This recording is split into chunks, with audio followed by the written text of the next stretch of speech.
जल्दी से 500 करोड़ निकाल, नहीं तो सब खत्म कर देंगे। आज मैं तुम धीरे को नहीं छोड़ी जाए। वो ये बचा बहुत ज्यादा बोल सुबह रहा के है। ठीक 8:15 बजे थे।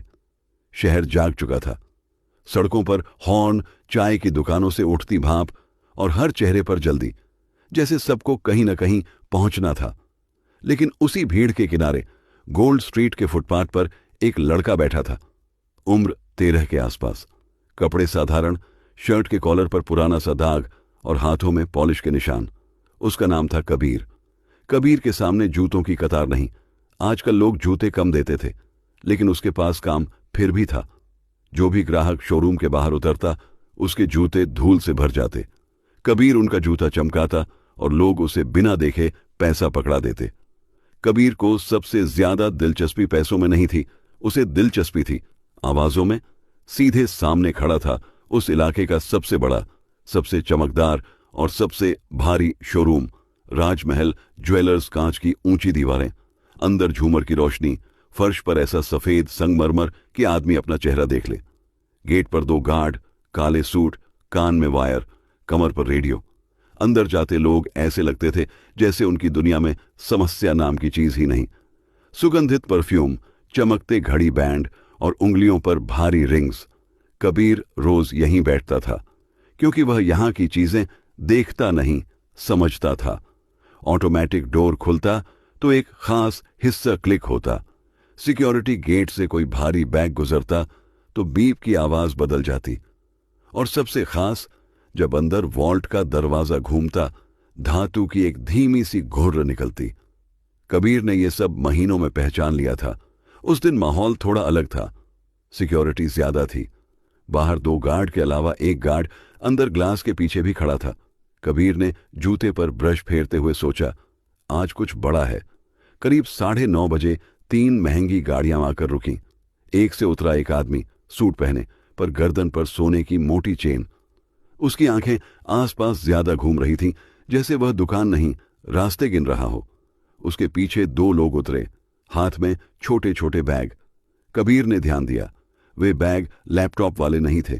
वे बैग वो होते हैं जिनमें औजार, केबल, डोंगल जैसी चीजें रहती हैं। वे तीनों मुख्य दरवाजे से अंदर चले गए। कबीर का हाथ रुक गया। टेक्निकल लोग आमतौर पर पीछे से जाते हैं, क्योंकि ग्राहक का मूड न खराब हो। लेकिन ये लोग सीधे अंदर गए और गार्ड ने बिना सवाल उन्हें जाने दिया। कबीर ने उनके जूतों को देखा। एक जूते पर हल्की सी ग्रे चिकनाई थी, वैसी जो सिर्फ मशीन रूम / जनरेटर रूम के पास मिलती है। कबीर ने मन में कहा, ये आज पहली बार नहीं आए। 10 बजे के आसपास भीड़ के बीच से अचानक 5 लोग तेजी से निकले। काले कपड़े, चेहरे ढके हुए, चाल में घबराहट और जूते जरूरत से ज्यादा चमकदार, जैसे किसी ने भागने से पहले सब ठीक दिखाने की कोशिश की हो। 5 एक साथ शोरूम में घुसे। 3 मिनट, बस 3 मिनट। फिर अंदर से शोर उठ गया, सब लोग नीचे बैठ जाओ, ये लूट है। ग्लास डोर लॉक हो गए। अंदर भगदड़ मची। किसी ने चीख मारी, किसी ने बच्चों को दबा कर रखा। कबीर को अंदर से एक और आवाज साफ सुनाई दी, 500 करोड़ का सोना आज ही निकलना चाहिए। हरकत की तो जान से मार देंगे। बाहर भीड़ जमा होने लगी। कोई वीडियो बना रहा था, कोई पुलिस को कॉल। लेकिन कांच के पीछे क्या हो रहा है, साफ कोई नहीं देख पा रहा था। कबीर खड़ा हो गया। उसका दिल जोर जोर से धड़क रहा था, पर दिमाग शांत था। उसने देखा, शोरूम के पीछे वाली गली में एक वैन खड़ी थी, इंजन चालू, नंबर प्लेट पर कीचड़, जानबूझकर। कबीर को याद आया, पिछले हफ्ते रात में वही वैन उसी जगह खड़ी थी, जब शोरूम में वॉल्ट सर्विसिंग चल रही थी। कबीर बुदबुदाया, ये प्लान आज का नहीं, तैयारी है। कांच का मुख्य दरवाजा अंदर से लॉक था। भीड़ बढ़ रही थी, पर कोई भीतर घुस नहीं सकता था। कबीर दरवाजे के पास खड़ा हुआ। उसने आंखें बंद की और अंदर की आवाजें सुनने लगा। किसी के जूते की घिसट, रेडियो की खड़खड़ाहट और सबसे खास वॉल्ट सिस्टम की वो धीमी टिक टिक, जो सिर्फ तब तेज होती है जब कुछ गलत होता है। कबीर को याद आया, पिछले महीने शोरूम के पीछे वाले सर्विस गेट का सेंसर खराब हुआ था। गार्ड ने कहा था कल ठीक हो जाएगा। वो कल कभी नहीं आया। कबीर पीछे वाली गली में गया। सर्विस गेट आधा खुला था। जैसे किसी को भरोसा हो कि कोई बच्चा यहां तक आएगा ही नहीं। उसने अंदर झांका, अंधेरा और नीचे जाती संकरी सीढ़ियां। उसकी सांस तेज हुई, पर वह उतरा। नीचे हवा ठंडी थी, धातु वाली ठंड। आगे एक छोटा सा कॉरिडोर, दीवारों पर कैमरे, और थोड़ी दूर वॉल्ट सेक्शन के बाहर दो लोग खड़े, बंदूकें। सामने टैबलेट/लैपटॉप पर शोरूम का इंटरनल सिस्टम खुला था। स्क्रीन पर एक टाइमर चल रहा था, 45 मिनट। एक बोला, ऊपर का काम शुरू हो गया है। दूसरा हंसा, मैनेजर डर गया है, अब वो साइन करेगा। कबीर समझ गया, ये लोग लूट नहीं कर रहे थे, ये लोग सिस्टम को मजबूर कर रहे थे। सोने के बड़े ट्रांसफर में कई लेयर होते हैं, vault unlock, logging, tray movement, बीमा प्रोटोकॉल, और सबसे जरूरी, कौन सा स्टॉक किस इन्वेंट्री में कटेगा। अगर इसे जबरदस्ती कराया जाए तो सिस्टम सेफ्टी मोड में चला जाता है, मतलब शोरूम का सेंट्रल कंट्रोल खुद लॉकडाउन कर देता है और स्टॉक होल्ड में चला जाता है। फिर न ग्राहक का न शोरूम का, सब जांच में फंसता है। ऊपर से एक चीख आई, 5 मिनट और, नहीं तो। कबीर ने निर्णय लिया। वॉल्ट के पास फायर सेफ्टी पैनल था, उसके जरिए सिस्टम सेक्शनल लॉक में जा सकता था। लेकिन अगर फुल अलार्म बजा तो ऊपर चोर बंधकों को नुकसान पहुंचा सकते थे। कबीर ने अपनी पॉलिश की डिब्बी खोली। उसमें पॉलिश के अलावा एक छोटा मेटल क्लिप और पतली तार थी। उसने फुल अलार्म नहीं छेड़ा, उसने सिर्फ सेंसर की लय बिगाड़ी, इतना कि कंट्रोल स्क्रीन पर रेड फ्लैग उठ जाए। बीप बीप, अलार्म फुल नहीं बजा, लेकिन सिस्टम में फॉल्ट/अलर्ट चमक उठा। ऊपर से मैनेजर की आवाज, सिस्टम लॉक हो रहा है। नीचे वाले दो चोर चौंके, किसने छेड़ा? ऊपर देखो। नहीं, नीचे। वे दौड़ पड़े। कबीर पीछे हट गया, दीवार से सट गया, लेकिन उसका काम हो चुका था। अब शोरूम हाफ लॉक में था, सोने का मूवमेंट भी नहीं हो सकता था और साइलेंट अलर्ट का रास्ता खुल चुका था। अब असली खतरा था, ऊपर 4 हथियार बंद और एक मैनेजर जिसकी जान दांव पर। कबीर ने सांस ली और सीढ़ियां चढ़ने लगा। सीढ़ियां संकरी थीं, ऊपर की आवाजें साफ सुनाई दे रही थीं। रिसेप्शन एरिया में लोग फर्श पर बैठे थे, हाथ सिर पर, आंखों में डर। 5 चोर अलग अलग जगह खड़े थे, 4 के हाथ में हथियार और एक लीडर मैनेजर के बिल्कुल पास। कोई ऊपर मत देखना, लीडर गरजा। कबीर काउंटर के पीछे झुक गया। उसने लीडर को देखा, उसकी चाल, उसका खड़ा होने का तरीका, कुछ जाना पहचाना। और सबसे खास, लीडर हर 30 सेकंड में घड़ी नहीं देख रहा था, वह कान से सुन रहा था, जैसे किसी सिग्नल का इंतजार हो। एक चोर बड़बड़ाया, नीचे से जवाब नहीं आ रहा। लीडर का स्वर बदला, तो प्लान बी। कबीर के भीतर झटका लगा। प्लान बी मतलब जल्दी, और जल्दी मतलब गलती या खून। लीडर ने बंदूक मैनेजर की गर्दन के पास कस दी। अभी कोट डालो। मैनेजर कांप रहा था। सिस्टम लॉक में है। मैं कबीर ने फर्श पर पड़ी पानी की बोतल देखी, उसने उसे धीरे से लुढ़काया। बोतल काउंटर से टकराई, टक। एक चोर मुड़ा। कौन है? बस 2 सेकंड। कबीर उठकर खड़ा हुआ और बिल्कुल साफ आवाज में बोला, साहब जूते पॉलिश करा लीजिए। पूरा हॉल जैसे जम गया। एक पल को सबको लगा उन्होंने गलत सुना। लीडर गरजा, क्या? कबीर आगे बढ़ा, उसकी आवाज में डर नहीं था, बस सच था। आपके जूते महंगे हैं, पर आपने गलती यहीं की। लीडर हंसा, बच्चे भाग। कबीर ने कहा, आपने सोचा था लोग डरेंगे, पर आपने ये नहीं सोचा कि कोई आपको पढ़ भी सकता है। कबीर ने चारों तरफ देखा और बोला, आप 5 हैं, मगर आप एक दूसरे पर भरोसा नहीं करते। एक चोर झुंझलाया, बकवास। कबीर ने उसकी तरफ देखा, तो नीचे वाला क्यों नहीं बोल रहा, जिसे आप सेट कहकर गए थे? हॉल में खामोशी छा गई। लीडर का चेहरा सख्त हुआ। तू क्या जानता है? कबीर ने धीमे स्वर में कहा, साइलेंट अलर्ट चला गया है और सिस्टम अब आपके कंट्रोल में नहीं। आप जितना दबाओगे उतना लॉक बढ़ेगा। पहली बार लीडर की उंगलियां हिली। कबीर ने आखिरी चोट वहीं की जहां लीडर खुद को सबसे मजबूत समझता था। और सबसे बड़ी गलती, आपने जूते नहीं बदले। सब चौंक गए। कबीर बोला, आप लोग पिछली बार सर्विसिंग के वक्त नीचे गए थे। आपके जूतों में वही ग्रे ग्रीस है जो शोरूम के जनरेटर रूम में मिलता है। लीडर की आंखें फैल गईं। कबीर समझ गया। उसने सही जगह चोट की है।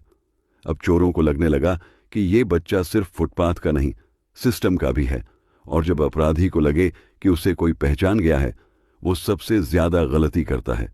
हॉल में सन्नाटा ऐसा था जैसे हवा भी रुक गई हो। पांचों चोर अब कबीर को नहीं, एक दूसरे को देख रहे थे। लीडर ने बंदूक कसकर पकड़ ली, पर उसकी आवाज में दम कम हो गया था। कबीर ने यह नोटिस किया। डर जब बाहर से आता है, आदमी लड़ता है। डर जब भीतर से उठता है, आदमी टूटता है। कबीर ने मैनेजर की तरफ देखा। सर, अगर मैं बोलूं तो आप मेरी बात मानेंगे? मैनेजर की आवाज कांप रही थी।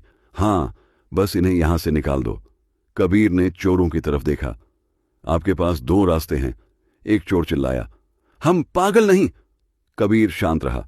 नहीं, आप डरे हुए हैं। यह शब्द सीधा दिल पर लगा। उसी पल बाहर से वॉकी टॉकी की हल्की खड़खड़ाहट आई। सायरन नहीं, बस संकेत। लीडर समझ गया, पुलिस आ चुकी है। लीडर ने दांत भींचे।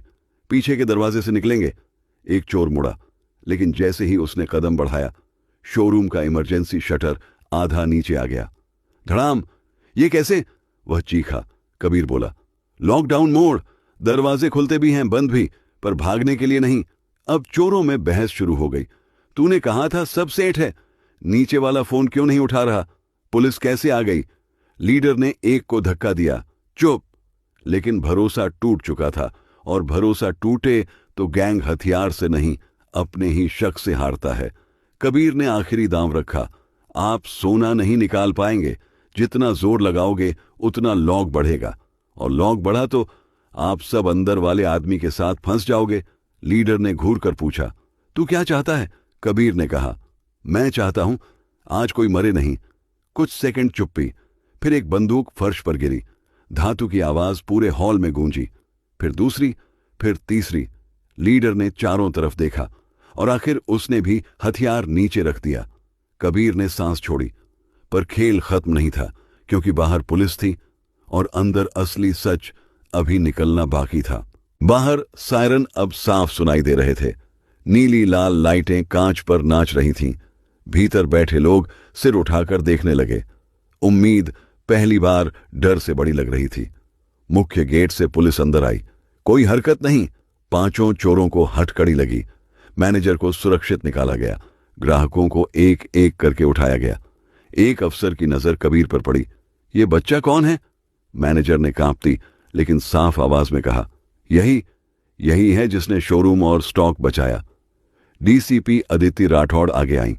कबीर की शर्ट गंदी थी, हाथों में पॉलिश के दाग, पर आंखों में डर नहीं। डीसीपी ने पूछा, तुम्हें कैसे पता चला ये होने वाला है? कबीर ने सीधे कहा, ये लोग आज नहीं आए थे मैडम, ये पहले से तैयारी कर रहे थे। सर्विसिंग के बहाने नीचे सिस्टम तक पहुंच बनाई गई थी। पीछे वाला सेंसर महीनों से खराब था और किसी ने ठीक नहीं कराया। डीसीपी की भौहें सिकुड़ी। मतलब अंदर से मदद? कबीर ने सिर हिलाया। पांचों सिर्फ हाथ थे, असली दिमाग अंदर है। उसी वक्त शोरूम का एक सीनियर ऑफिसर दौड़ता आया, चेहरा पसीने से भीगा। मैडम, हमारे इन्वेंट्री लॉग्स में कुछ अजीब है। पिछले 3 हफ्तों से वॉल्ट के एक्सेस टाइम में बदलाव है। कबीर ने बिना हैरानी के कहा, 3 हफ्तों से तैयारी चल रही थी। यह सिर्फ तभी संभव है जब किसी के पास सिस्टम, सिक्योरिटी और टाइमिंग तीनों की पहुंच हो। डीसीपी ने पूछा, कौन? कबीर ने नाम नहीं लिया, बस इतना बोला, जो रोज यहां आता है और जिसे गार्ड कभी नहीं रोकते। कुछ मिनट बाद शोरूम का ऑपरेशंस हेड लाया गया। चेहरा सफेद, आंखें नीचे। उसने टूटते हुए कहा, मैं बस हिस्सा चाहता था, पूरा नहीं। डीसीपी ने तुरंत गिरफ्तारी का इशारा किया। कबीर के भीतर पहली बार हल्की राहत उतरी। सोना सुरक्षित था, लोग सुरक्षित थे और सच सामने था। डीसीपी ने कबीर से पूछा, तुम क्या करते हो? कबीर ने कहा, जूते चमकाता हूं और सुनता हूं। भीड़ बाहर थी। मीडिया वैन, कैमरे, माइक, सब पूछ रहे थे, कौन है ये बच्चा? शोरूम के मालिक मृणाल सेठ बाहर आए। उन्होंने माइक संभाला। आज हमारे शोरूम की इज्जत बची है, तो इस बच्चे की वजह से हम इसे इनाम देंगे, 10 करोड़ रुपए। तालियां, शोर, कैमरे। कबीर के हाथ में चेक पकड़ा दिया गया। लेकिन कबीर के सीने में कुछ भारी हो गया। उसे लगा जैसे ये पैसा नहीं, बोझ है। उस रात वह सो नहीं पाया। सुबह वह फिर शोरूम गया और इस बार गार्ड ने उसे नहीं रोका। वह सीधे मालिक के ऑफिस पहुंचा। सर, मुझे पैसे नहीं चाहिए। कमरे में सन्नाटा। मृणाल सेठ चौंके। क्या? क्यों? कबीर ने खिड़की से बाहर देखा। वही फुटपाथ, वही बच्चे, वही धूल। मुझे सिस्टम चाहिए, कबीर बोला। ऐसा सिस्टम जो सुन सके। मालिक को समझने में वक्त लगा। कबीर ने कहा, अगर कल कोई और बच्चा कुछ गलत देखे तो क्या आप उसे सुनेंगे या उसे भगाएंगे? 10 करोड़ से कबीर की जिंदगी बदल सकती थी, पर कबीर को एक जिंदगी नहीं बदलनी थी, उसे लकीर बदलनी थी। चेक हाथ में आ जाए तो दुनिया कहती है अब जिंदगी बदल गई, लेकिन कबीर के लिए उस सुबह का मतलब कुछ और था। वह शोरूम के मालिक मृणाल सेठ के सामने खड़ा था। कमरे में ऐसी चल रहा था, दीवारों पर महंगे फ्रेम, टेबल पर एकदम चमकता पेन और बीच में वो चेक जैसे किसी फैसले की मुहर। तुम्हें पैसे नहीं चाहिए? मृणाल सेठ ने फिर पूछा। उनके लिए यह बात अजीब थी, क्योंकि राजमहल ज्वेलर्स में लोग सोने को देखकर भी और चाहते थे, और यह बच्चा करोड़ों देखकर भी ना बोल रहा था। कबीर ने खिड़की से बाहर देखा। वही फुटपाथ, वही धूल, वही बच्चे। कोई पानी की बोतलें बेच रहा था, कोई थैले उठा रहा था, और कोई छोटा बच्चा अपनी मां का दुपट्टा पकड़कर भीड़ में घिसट रहा था। कबीर बोला, सर, अगर कल कोई और बच्चा कुछ अजीब देखे तो क्या आप उसे सुनेंगे? मृणाल सेठ चुप हो गए। कबीर ने आगे कहा, आपके सिस्टम ने कल अलर्ट पकड़ा, पर असल में अलर्ट मैंने पकड़ा, क्योंकि मैं यहां बैठकर देखता हूं, और जो देखता है वो सुनता भी है। तो तुम चाहते क्या हो? मालिक ने आखिर पूछा।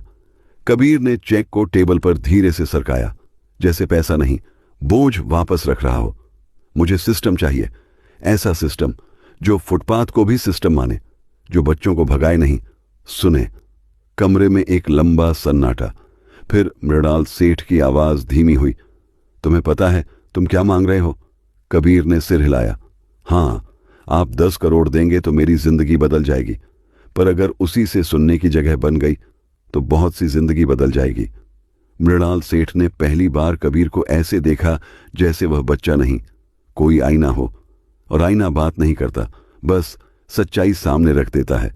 उस दिन फैसला हुआ। राजमहल ज्वेलर्स के नाम पर नहीं, शहर के नाम पर एक छोटा सा सेंटर बनेगा, ठीक उसी गोल्ड स्ट्रीट के पास, जहां बच्चे आकर बैठ सकें, जहां उन्हें पहले पढ़ाया नहीं जाएगा, पहले सुना जाएगा। कबीर चुपचाप बाहर निकला, फुटपाथ पर वापस बैठ गया, ब्रश उठाया, पर अब लोग पैसे देते वक्त उसके हाथ नहीं, उसकी आंखें देखते थे, क्योंकि अब वह सिर्फ जूता चमकाने वाला नहीं था, वह वो लड़का था जिसने शहर को बता दिया था सबसे बड़ी तिजोरी भी तभी सुरक्षित है जब सबसे छोटा इंसान भी सुरक्षित हो। 5 साल बाद गोल्ड स्ट्रीट वहीं थी, पर फुटपाथ बदल चुका था। जहां पहले कबीर का लकड़ी का बक्सा रहता था, वहीं अब एक छोटा सा साफ कमरा था, साधारण पर मजबूत। दीवार पर नाम भी बड़ा नहीं, बस लिखा था सुनवाई कक्ष। यह कोई स्कूल नहीं था, यह कोई एनजीओ वाला पोस्टर भी नहीं था। ये एक जगह थी जहां बच्चे आकर बोलते थे और कोई उन्हें बीच में रोकता नहीं था। अब कबीर 18 का हो गया था।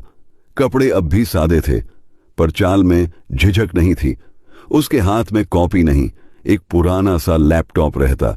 वह बच्चों से किताब नहीं खुलवाता था, वह उनसे एक ही सवाल पूछता था, तुमने आज क्या अजीब देखा? किस आवाज ने तुम्हें रोका? किस चीज में तुम्हें गड़बड़ लगी? वहीं से सीख शुरू होती थी, क्योंकि कबीर जानता था सिस्टम का पहला अलार्म मशीन नहीं, इंसान होता है, और इंसान का पहला अलार्म उसकी नजर होती है। सुनवाई कक्ष में बच्चे आते, कोई कूड़ा बीनने वाला, कोई ढाबे में प्लेट धोने वाला, कोई सिग्नल पर फूल बेचने वाला। कबीर उन्हें हीरो नहीं बनाता था, वह उन्हें जगाता था। उनके अपने भीतर उसी शोरूम से फोनेक दोपहर कबीर के पास कॉल आया। नंबर वही था, राजमहल ज्वेलर्स का। फोन उठते ही उधर से आवाज आई, थोड़ी कटी कटी, थोड़ी दबाव में, कबीर, हमें आपकी जरूरत है। कबीर को समझ आ गया, जब सिस्टम बोलता है तो कुछ बड़ा टूट रहा होता है। वह बिना सवाल किए निकल पड़ा। राजमहल ज्वेलर्स पहुंचा तो माहौल बदला हुआ था। चेहरे सख्त, बातें धीमी, और अंदर वह चमक जैसे किसी डर के ऊपर छड़ी परत हो। बोर्ड रूम में बड़ी स्क्रीन ऑन थी, नंबर नहीं, लाल निशान थे। आईटी हेड ने कहा, चोरी नहीं हुई है, लेकिन 500 करोड़ फिर खतरे में हैं। कबीर ने पूछा, कैसे? आईटी हेड ने स्क्रीन की तरफ इशारा किया।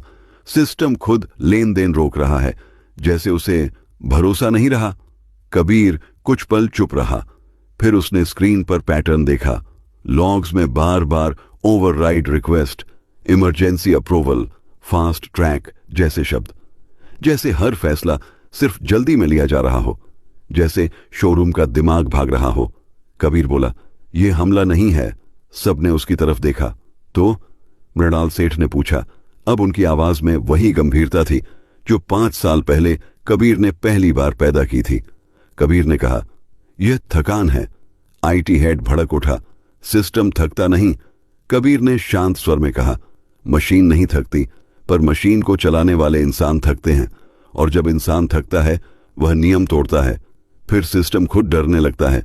कमरे में चुप्पी, क्योंकि यह बात सबके अंदर कहीं सही लग रही थी। मृणाल सेठ ने पूछा, हल? कबीर ने वही जवाब दिया जो उसने 10 करोड़ लौटाते वक्त दिया था, सुनना। आईटी टीम ने विरोध किया, यह प्रोफेशनल जगह है। कबीर ने उनकी तरफ देखा। यही तो समस्या है, आपने प्रोफेशनल बना दिया, इंसानी नहीं। उस शाम कबीर ने एक कदम उठाया जो किसी बोर्ड रूम ने कभी नहीं उठाया था। उसने सुनवाई कक्ष से 5 बच्चों को बुलाया। वही बच्चे जिन्हें कभी गार्ड धक्का देकर हटाते थे, वही बच्चे जिनकी तरफ लोग देखना भी गंदा समझते हैं। बच्चे आए, डरते डरते। बोर्ड रूम की कुर्सियां उनके पैरों से बड़ी लग रही थीं। आईटी हेड के माथे पर शिकन थी, जैसे उसे अपमान हो रहा हो। कबीर ने बच्चों से कहा, बस देखो, बस सुनो, और जो अजीब लगे वो बोल दो। स्क्रीन पर लॉग्स चल रहे थे, बहुत टेक्निकल शब्द, पर बच्चे शब्द नहीं पढ़ रहे थे, वे पैटर्न पकड़ रहे थे, जैसे कबीर ने बचपन में पकड़े थे। एक बच्चे ने कहा, यह सिस्टम डर रहा है क्योंकि हर आदमी उसे जल्दी जल्दी दबा रहा है। दूसरे ने कहा, हर बार जब कोई जल्दी करता है सिस्टम रुक जाता है, जैसे कह रहा हो, मत करो। तीसरे ने धीमे से बोला, यह चोरी नहीं, अंदर का झूठ है। कमरे में सन्नाटा छा गया, क्योंकि बच्चों की बात में टेक्निकल शब्द नहीं थे, पर सच्चाई थी। कबीर ने आईटी हेड की तरफ देखा। आपने मशीन तेज बना दी, पर आपने नियमों को इतना फास्ट कर दिया कि इंसान नियमों से बाहर भागने लगा, और अब सिस्टम खुद हर फैसले पर शक कर रहा है। मृणाल सेठ ने धीरे से पूछा, तो क्या करें? कबीर ने कहा, वही जो 5 साल पहले नहीं किया था। हर फास्ट ट्रैक के पीछे किसने कहा, यह सुनो। हर ओवरराइड किसने मांगा, यह सुनो। और जो बार बार नियम तोड़ रहा है, उसे सिर्फ पकड़ो नहीं, उसकी आदत की जड़ पकड़ो। आईटी हेड ने लॉग्स खोले। कबीर ने बच्चों के साथ बैठकर एक एक पैटर्न अलग किया। कौन सा अप्रूवल एक ही समय पर आता है, कौन सा यूजर बार बार रात में एक्टिव होता है, कौन सा सिस्टम अलर्ट किसी खास डिपार्टमेंट के बाद शुरू हुआ। और फिर वही हुआ जो हर सच के बाद होता है। कमरे में कोई एक चेहरा सफेद पड़ गया, वही पुराना चेहरा, एक नया पद, नई टाई, पर आदत वही, जल्दी में नियम काटना और सिस्टम को दबाना। कबीर ने एक लाइन में कह दिया, सिस्टम डर नहीं रहा था, सिस्टम आपको बता रहा था कि आप में से कोई फिर वही कर रहा है। उसी वक्त एक मैसेज आया, इमरजेंसी ऑडिट, सरकारी जांच। अगर सिस्टम फेल हुआ, शोरूम का लाइसेंस और पूरा ट्रस्ट खत्म। बोर्ड रूम की हवा भारी हो गई। आईटी हेड घबरा गया। मृणाल सेठ ने कुर्सी पकड़ ली। उनका शोरूम नहीं, उनकी साख दांव पर थी। कबीर ने मृणाल सेठ की तरफ देखा, सर, अब फैसला वही होगा। आप सिर्फ सोने को बचाएंगे या सिस्टम को भी इंसानी बनाएंगे? मृणाल सेठ ने कबीर को देखा। उन्हें अब समझ आ गया था। कबीर ने 5 साल पहले सिर्फ एक लूट नहीं रोकी थी, उसने एक बीमारी पकड़ी थी, सुनने की कमी। मृणाल सेठ ने बोर्ड को बुलाया और उसी रात एक फैसला हुआ, राजमहल ज्वेलर्स में प्रॉफिट से पहले प्रोटोकॉल होगा और प्रोटोकॉल से पहले सुनवाई होगी, क्योंकि जो सिस्टम सुनता नहीं वह एक दिन खुद बोलना बंद कर देता है। ऑडिट टीम आई, प्रश्न हुए, लॉग्स दिखे, पैटर्न सामने आए, और जिस आदमी ने सिस्टम को ओवरराइड का नशा लगाया था वह पकड़ा गया। इस बार कोई बंदूक नहीं थी, कोई मास्क नहीं था। फिर भी यह सबसे खतरनाक केस था क्योंकि यह अंदर का था। ऑडिट के बाद मृणाल सेठ बाहर आए। पत्रकार थे, कैमरे थे, सवाल थे और पीछे कांच की दीवारों के अंदर सोना अभी भी चमक रहा था। पर इस बार चमक सिर्फ सोने की नहीं थी, यह चमक थी एक फैसले की। कबीर बाहर फुटपाथ पर आया, वहीं जहां से सब शुरू हुआ था। उसने अपना पुराना लकड़ी का बक्सा नहीं रखा था, फिर भी वह उसी जगह बैठा। बस थोड़ी देर के लिए एक ने पूछा, भैया अब सब ठीक? कबीर ने कहा, सब ठीक तब होता है जब सिस्टम सुनने लगे, और आज थोड़ा सा सिस्टम सुन रहा है। वह उठा। सड़क पर भीड़ थी, पर अब लोग उसे सिर्फ देखने नहीं समझने लगे थे। और शहर ने पहली बार सीख लिया था, सबसे बड़ा खजाना तिजोरी में नहीं होता, सबसे बड़ा खजाना उस बच्चे की नजर में होता है जिसे आप रोज नजरअंदाज करते हैं।